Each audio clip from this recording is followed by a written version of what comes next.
তোমাক মোৰ ভাল লাগিছে। তোমাৰ বিৰিয়া দাঁতৰ হাঁহিটো, হাতৰ টেটুটো, কাজল সনা চকু দুটা।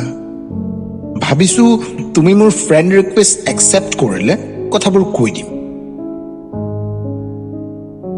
মই জানো তুমি হাঁহিবা। লগৰবোৰক মোৰ কথা কৈ মেহফিলত বাহ বাহ বুটলিবা।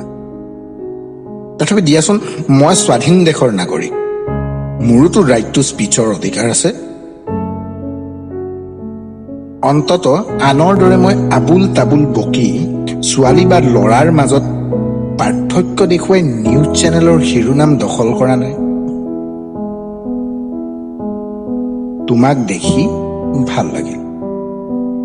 এতিয়া এইবোৰ শুনি তুমি মোক ডেস্পো বুলি ভাবি পিনে ব্লক কৰাৰ আগতে এটা কাম কৰো, ময়ে তোমাক ব্লক কৰি দিওঁ, নে কি কোৱা?